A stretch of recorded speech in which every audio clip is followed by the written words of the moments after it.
একটা চ্যাপ্টার এখনো বাকি পড়ে আছে, সমহার বৃদ্ধি। সমহার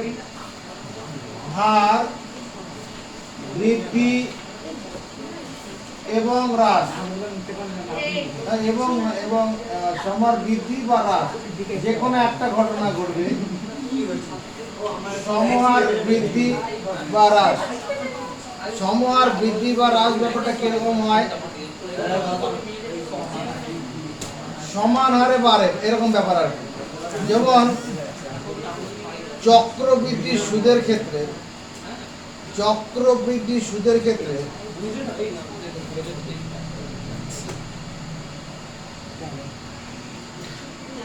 সমহার বৃদ্ধি বা হ্রাস, আমরা এই চ্যাপ্টারটা আমাদের এখনো বাকি পড়ে আছে। তো সমান হার বৃদ্ধি, সমহার বৃদ্ধির এর অঙ্ক আমরা অলরেডি করেছি। যেমন সমূল চক্রবৃদ্ধি নির্ণয়ের ক্ষেত্রে, সমূল চক্রবৃদ্ধি নির্ণয়ের ক্ষেত্রে কি করেছি? মনে করো বার্ষিক 10% চক্রবৃদ্ধি সুদের হারে যদি টাকা খাটানো হয়, যদি কেউ 1000 টাকা বার্ষিক 10% চক্রবৃদ্ধি সুদে কেউ টাকা ধার নেয়, বার্ষিক 10% চক্রবৃদ্ধি সুদে যদি কেউ টাকা ধার নেয়, মনে করো 1000 টাকা ধার নিল, তাহলে 1000 টাকার 1 বছর পরে সুদ কত হবে? প্রত্যেকটা 100 টাকার থেকে 10 টাকা করে সুদ হবে। তাহলে 1000 টাকা মানে 10টা 100 টাকা নোট আছে, তাহলে 100 টাকা সুদ হবে। দ্বিতীয় বছর যখন সুদ হিসাব করা হবে, তখন প্রথম বছরে যে 1000 টাকা ঋণ নেওয়া হয়, সেই 1000 টাকা প্লাস 1000 টাকার 1 বছরের যে সুদ 100 টাকা, অর্থাৎ 1100 টাকার উপরে পরের বছরের পর সুদ হিসাব করা হবে। অর্থাৎ 1100 টাকার উপরে পরের বছর সুদ হিসাব করলে 110 টাকা সুদ হবে। অর্থাৎ দুটো বছরে মোট সুদ কত হলো? প্রথম বছরে 100 টাকা, আর পরের বছরে দ্বিতীয় বছরে 110 টাকা। তাহলে 2 বছরের মোট সুদ কত হলো? 210 টাকা সুদ হলো। মানে এরপরে আবার তৃতীয় বছর যদি হয়, তখন তৃতীয় বছর সুদ হিসাব করার সময় কি করা হবে? মানে আসল হিসেবে তখন ধরা হবে 1210 টাকাকে, 1210 টাকাকে আসল হিসাবে ধরে সুদ হিসাব করা। এইভাবে আমার ওই সমূল চক্রবৃদ্ধি বা চক্রবৃদ্ধি সুদ ওই অঙ্কগুলো করেছি। এখানে সমহার বৃদ্ধি বা সমহার হ্রাস, এখানে কি হয়? মনে করো কোনো একটা মেশিন, মানে গাড়ি, মনে করো একটা 4 চাকার গাড়ি কেউ নতুন কিনেছে, আজকে 5 লাখ টাকা দিয়ে কিনলো। এই গাড়িটা পরের বছর যদি বিক্রি করতে চায়, 5 লাখ টাকা বিক্রি হবে না। পরের বছর বিক্রি করতে গেলে 20% হিসাবে দাম বাদ চলে যাবে। অর্থাৎ এবার যদি 1 লাখ টাকা দাম হয়, 1 বছর পর দাম 4 লাখ টাকা হবে। তারপরের বছর যদি বিক্রি করে আবার 20% কমবে, 3,20,000 টাকা হবে। আরও 1 বছর পরে বিক্রি করতে চাইলে তোমার ওই আবার 20% দাম কমবে। এইভাবে যদি দাম জিনিসের কমে, তখন সেটা সমহার হ্রাস বলে। এই সমহার বৃদ্ধি ও সমহার হ্রাস এর অঙ্কগুলো করতে গেলে আমরা এরকম ভাবে করব।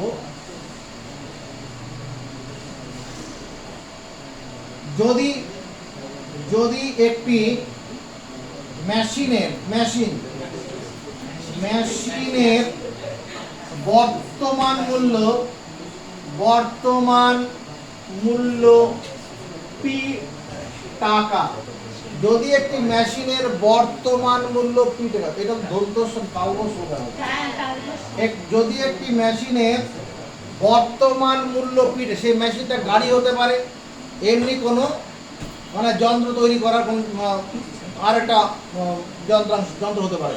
যদি একটি মেশিনের বর্তমান মূল্য পি টাকা, বার্ষিক মূল্য হ্রাসের হার, বার্ষিক মূল্য হ্রাসের হার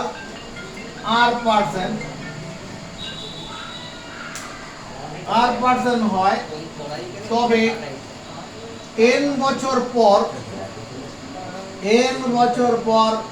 মেশিনটির মূল্য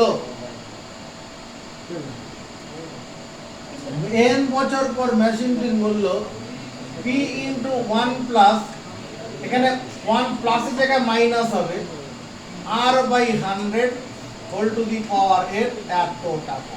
যদি এটা যদি মূল্য হ্রাস না হয়ে মূল্য বাড়তো, এরকম যদি কোনো জিনিস হতো, তাহলে এখানে প্লাস হতো। যেমন সমূল চক্রবৃদ্ধির ক্ষেত্রে প্লাস হয় p into 1 plus r/100 whole to the power n। ওখানে ক্রমশ কি করে মূল্য তোমার গিয়ে টাকার পরিমাণটা বাড়তে থাকে না। তাহলে n বছর পর মেশিনের মূল্য কত? p into 1 minus r/100 whole to the power n। তাহলে সমহার হ্রাসের ক্ষেত্রে সূত্রটা মুখস্থ করো। এটা যদি মেশিন হয় তার ক্ষেত্রে অঙ্কটা ব্যবহার করবো। কোন লোক মনে করো মোটা হয়ে গেছে, স্নেহাই মনে করো ও চাইলো আমি রোগা হবো, ওয়েট কমাবো। ও ওয়েট কমাবো যদি মনে করে, ও ভাবলো আমি প্রতি বছর 10% ওজন হ্রাস করবো, 10%। তাহলে সেই হিসাবে কি করবে? ওর নিজেকে শরীর চর্চা শুরু করবে, খাওয়া দাওয়ার সেরকম কন্ট্রোল করবে, শরীর ডায়েটিং করবে, শরীর চর্চা করবে। তাহলে একবারে যদি এক বছরে যদি মনে করো 20 কেজি ওজন কমাতে, তার শরীর অসুস্থ হয়ে পড়বে। কিন্তু যদি ও কি চিন্তা করে যে আমি 3 বছর সময় নেব, আমি প্রতি বছরই 5 কেজি করে ওজন কমাবো, 15 কেজি ওজন কমে, সেটা করলে পরে শরীরও ভালো থাকবে, শরীর গঠনও ভালো হবে। তাহলে এই যে এটা কি ওজন হ্রাস, এটা তার জন্য আলাদা রকমের আমাকে রুটিন মেনে কাজ করতে হবে। তো এখানে আমরা মেশিনের কথা বলছি। ধরি একটি মেশিনের বর্তমান মূল্য p টাকা, বার্ষিক মূল্য হ্রাসের হার r% হয়, তবে n বছর পর মেশিনটির মূল্য হচ্ছে, এই সূত্রটা প্রয়োগ করে করবো, যেটা সমূল চক্রবৃদ্ধির ক্ষেত্রে আমরা করেছি p ইন্টু 1 প্লাস r/100। ওখানে সমূল চক্রবৃদ্ধির ওখানে টাকার পরিমাণ বাড়ছিল, সমূল সুদ আসল আর কি, সুদ আসলের পরিমাণ ক্রমশ বাড়ছিল, সেই জন্য ওখানে প্লাস ছিল, এখানে মাইনাস হয়েছে। এটা 1 নম্বর সূত্র। 2 নম্বর সূত্র হচ্ছে n বছরে মেশিনটির মূল্য হ্রাস। n বছরে মেশিনটির মূল্য হ্রাসের পরিমাণ n বছরে কতটা দাম কমলো। মনে করো একটা মেশিন 5 লাখ টাকা ছিল, প্রথম বছর 1 লাখ টাকা কমলো, পরের বছরে 80,000 টাকা কমবে, 20% দাম যদি কমে, তার মানে 2 বছরে কমলো কত? 1,80,000 টাকা কমলো। তো সেই 1,80,000 পাবো কি করে? এই সূত্রটা প্রয়োগ করে p টাকা minus p into 1 minus r/100 whole to the power n এত টাকা। এখানে যদি p টা কমন নেই, তাহলে 1 minus r/100 whole to the power n bracket close করে দিয়ে এত টাকা।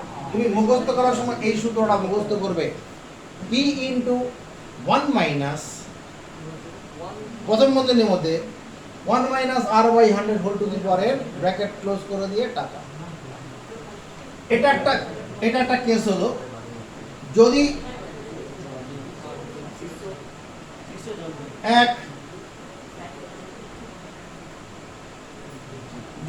একটি শহরের একটি এলাকার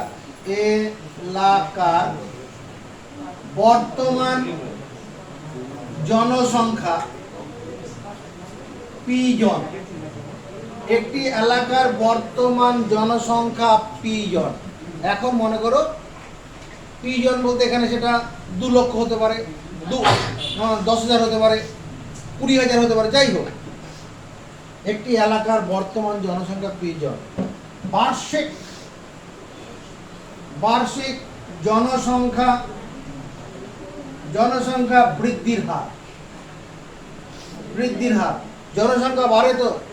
শহর অঞ্চলের ক্ষেত্রে সেটা সেই পরিমাণে নয়, কিন্তু গ্রাম অঞ্চলে যেখানে ফ্যামিলি প্ল্যানিং এখনো ঠিক মতো বেশিরভাগ লোক নেয়নি, বিশেষ করে মুসলিম এরিয়াতে যারা ফ্যামিলি প্ল্যানিংগুলো ঠিক এখনো তারা মানে কার্যকরী করেনি, সেখানে কি হয়?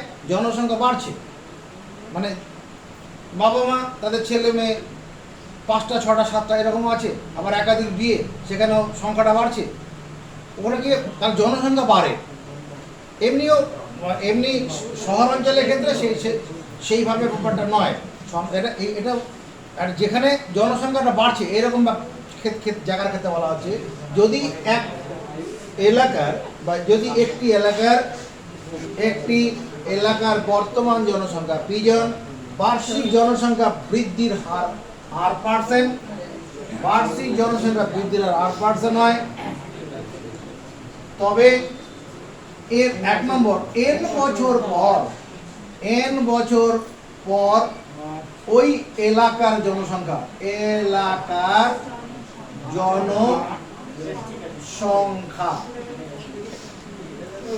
সমান, এটা কি ওই সমূল চক্রবৃদ্ধি সুদের মতো করে হবে। মনে কর এখন শ্রীরামপুরটা চাপদানি অঞ্চলে চলে যায়, ওখানে কি হয়, এখন যদি লোক তোর গিয়ে 20,000 থাকে এবং প্রতি বছর যদি মনে কর 5% লোক বাড়ে, 100 জন থাকলে পরের বছর 105 জন হলো, এরকম মানে যদি 100 জন মারা যায় কিন্তু জন্ম হচ্ছে 110 জন, 5 জনের, এরকম ব্যাপার।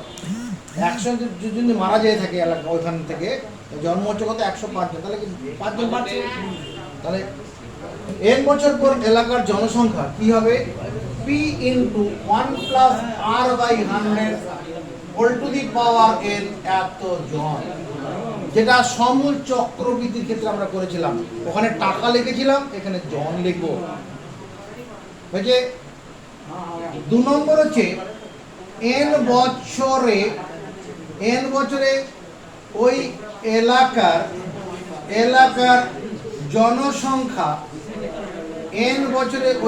জনসংখ্যা আরে বৃদ্ধি পায়। কত বৃদ্ধি পাবে, টাকাও বৃদ্ধি পায়, p × 1 + r/100 whole to the power n এত জন মাইনাস p জন। আগে যা ছিল বৃদ্ধি পেল এই অংশটা, বৃদ্ধি পেয়ে জনসংখ্যা এতটা হলো, আর আগে ছিল এটা বিয়োগ করলে পরেই হয়ে যাবে। মনে কর এখন বর্তমানে 20,000 আছে, 3 বছর পরে লোক সংখ্যা দেখা গেল 24,200 জন হয়েছে, তাহলে 24,200 হচ্ছে এই ফিগারটা, তার থেকে 20,000 বিয়োগ করবো, তাহলে বৃদ্ধি কতটা হলো, তাহলে এখানে পিটা কমন নেই, 1 + r/100 whole to the power n - 1, আর এদিকে জন। তাহলে কি করলাম, বাদিকে পি কে টানলাম, ডান দিকে জনকে টানলাম। এই সূত্রটা আমার পরিচিত, চক্রবৃদ্ধি সুদ এখানে জন কথাটা লিখেছি, ঠিক আছে। এইটুকুন আশা করছি মুখস্থ করে নেবে। মানে এখানে সময়ের বৃদ্ধি বা যদি সময়ের সঙ্গে সঙ্গে নির্দিষ্ট হারে মানে বাৎসরিক একই বৃদ্ধি থাকে, তখন সেটাকে সমহার বৃদ্ধি বলা হয়, ঠিক আছে। আর এখানে এটুকুন খাতার তো লাগে। আচ্ছা, আমাদের সমহার বৃদ্ধির যে প্রথম অঙ্কটা আছে, পেজ নাম্বার কত, page number 117, question number class 10, question number 1। কোশ্চেনটা প্রথমে পড়ো। বহরমপুর গ্রামের বর্তমান জনসংখ্যা 10,000, বার্ষিক জনসংখ্যা বৃদ্ধির হার 3%, বলে 2 বছর পরে বহরমপুর গ্রামের জনসংখ্যা কত? বহরমপুর গ্রামের বর্তমান জনসংখ্যা কত? 10,000, বার্ষিক জনসংখ্যা বৃদ্ধির হার 3%, প্রতি বছর 3 জন করে বাড়ছে, 100 জন থাকলে 103 জন হচ্ছে, পরের বছর 103 জনের উপরে আবার 3 জন 3% বাড়বে, এরকম ব্যাপার আর। তাহলে আমরা এইভাবে লিখবো অ্যান্সারটা, বহরমপুর গ্রামের বর্তমান জনসংখ্যা পি জন সমান 10,000 জন, বার্ষিক জনসংখ্যা বৃদ্ধির হার, বার্ষিক জনসংখ্যা বৃদ্ধির হার r% সমান 3%। তার মানে এখানে পি এর মান 10,000, আর এর মান 3, পি এর মান 10,000, আর এর মান 3, অতএব 3 বছর পরে পরে 2 বছর না 2 বছর, ভালো করে দেখো, অতএব 2 বছর পর ওই গ্রামের জনসংখ্যা হবে জনসংখ্যা হবে। বর্তমানে 10,000 আছে, আর 2 বছর পরে কত হবে? 10,000 into 1 plus 3/100 whole to the power 2 এত জন।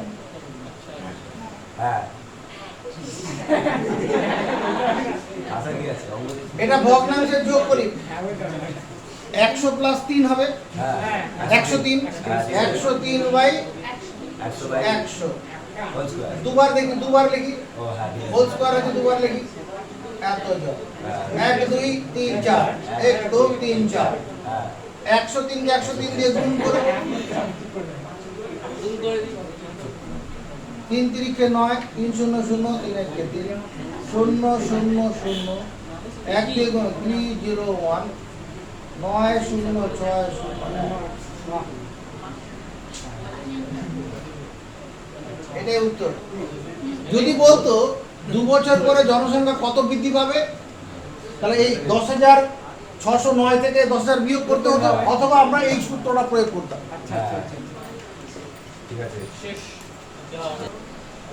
কোন রাজ্যের বর্তমান জনসংখ্যা 8 কোটি, বার্ষিক জনসংখ্যা বৃদ্ধির হার 2%, প্রতি বছর 2% করে জনসংখ্যা বাড়ছে।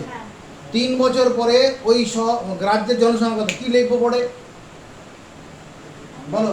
আমি হ্যাঁ, ওই তো রাজ্যের বর্তমান জনসংখ্যা একটি রাজ্যের বর্তমান জনসংখ্যা পি জন সমান 8 কোটি।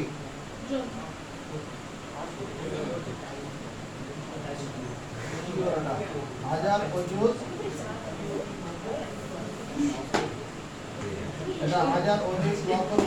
8 কোটি, মানে 8 এর পরে 7খানা শূন্য আছে। প্রথম 3 ঘর আগে কমা দিয়ে হাজার বোঝায়, আবার 2 ঘর আগে কমা দিয়ে লক্ষ বোঝায়, তারও 2 ঘর আগে কমা দিলে কোটি বোঝায়। প্রথম 3 ঘর আদিকে কমা দিলে হাজার বোঝাবে, পরের 3 ঘর বাদে কমা দিলে লক্ষ বোঝাবে, তারপরও 2 ঘর বাদিকে কমা দিলে পরে কোটিকে বোঝাবে। একটি রাজ্যের বর্তমান জনসংখ্যা 8 কোটি, বার্ষিক জনসংখ্যা বৃদ্ধির হার, বার্ষিক জনসংখ্যা বৃদ্ধির হার R% সমান 2%। এরপরে কি লিখবো রাহুল? অতএব 3 বছর পর ওই রাজ্যের জনসংখ্যা,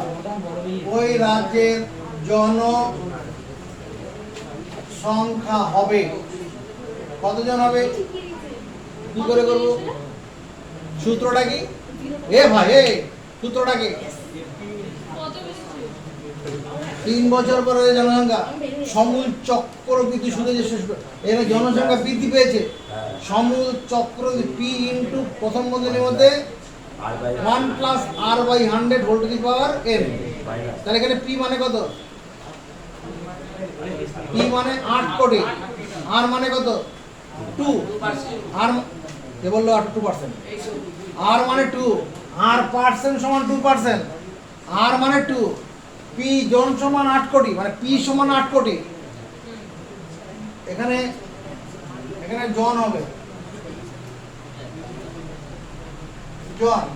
পি সমান 8 কোটি, আর সমান 2, আর এন এর মান কত? 3 বছরের কথা বলেছে। তাহলে এখানে কত হবে? 8 এর পরে 7খানা শূন্য into 1 plus 2/100 whole to the power 3 এত জন। সমর্থন আছে? এটা সমর্থন আছে?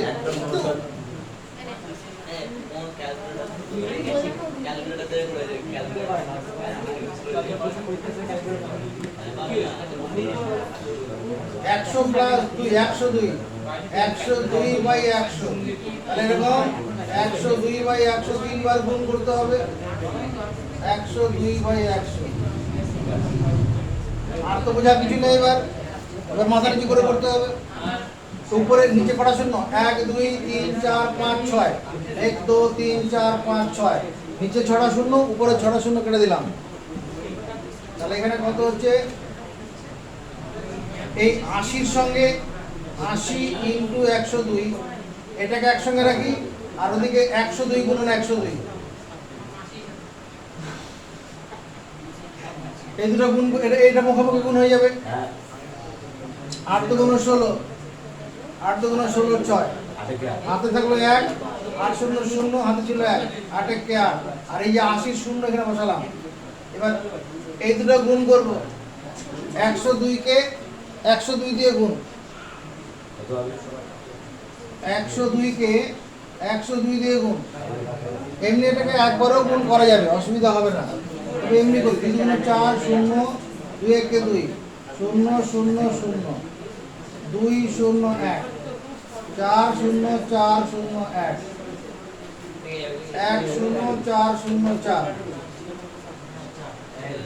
এত যোগ এটার সঙ্গে আমরা গুণ করি কত 8160 এই শূন্য দিয়ে গুণ করব সবই শূন্য হয়ে যাবে 5টা শূন্য আছে 6 দিয়ে গুণ করো 4 6 24 একবারে 24 বসাবো কেন 4 এর আগে শূন্য আছে আবার 4 6 24 6 1 কে 6 1 দিয়ে গুণ করলে যা আছে সেটাই হবে 8 দিয়ে গুণ করি 4 8 32 4 8 32 8 1 কে 8 0 4 4 2 6 6 7 9 8 4 8 8 4 8 9 6 6 4 এত জন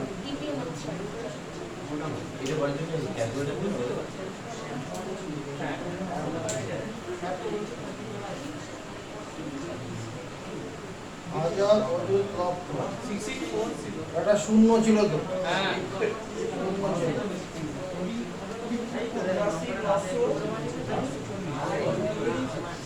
8 কোটি 48 লক্ষ 96,640 বেশ 3 নম্বর কোশ্চেনটা বলো 3 নম্বর কোশ্চেনটি পড়ো পাড়ার একটি লেড কারখানায় একটি মেশিনের মূল প্রতি বছর 10% হ্রাস পাড়ার একটি মেশিনের মূল্য প্রতি বছর 10% হ্রাস পায় মেশিনটা যতদিন যাবে তত তো ক্ষয় হয় আর কি তাহলে পরে মেশিনটির বর্তমান মূল্য যদি 1 লাখ টাকা হয় তাহলে 3 বছর পরে মেশিনটির মূল্য কত হবে হ্যাঁ অর্ঘ উত্তর কি লিখবো একটি মেশিনের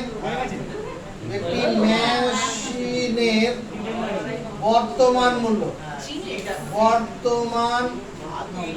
মূল্য 3 টাকা সমান 1 লক্ষ টাকা বেশ তারপর বার্ষিক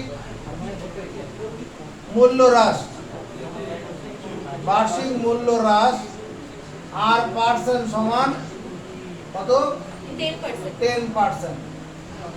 অতএব আরে কি লিখবো যারা পারবে হাত তুলে জানাও যারা পারবে দেখ হাত দেখো দুটো হাত উঠেছে এই তো আমার হাত 3 বছর পর ওই মেশিনটির মূল্য কত হবে বলো 1 লক্ষ into 1 minus 10/100 whole to the power এত টাকা স্যারই তো বললাম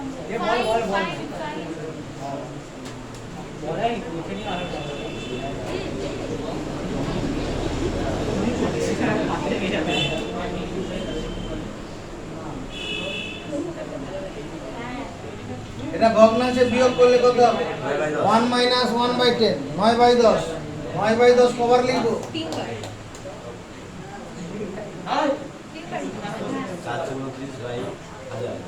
এই তিনটে শূন্য, এখানকার তিনটে শূন্য কেটে দিলাম, এখানে হলো 100। তিনটে 9 এর গুণ করলে কত? দুটো 9 গুণ করলে 81, দুটো 9 গুণ করলে 81, আর এখানকার একটা 9 আর 100 গুণ করে এখানে 900 করে দিলাম। দুটো 9 গুণ করে 81, আর এই 9 এর সঙ্গে 100 গুণ করে 900 করলাম। 9 এর নামটা পড়ে গেল 9 কে 9, 8 9 72, আর দুটো শূন্য আছে, তার মানে 72,900 টাকা।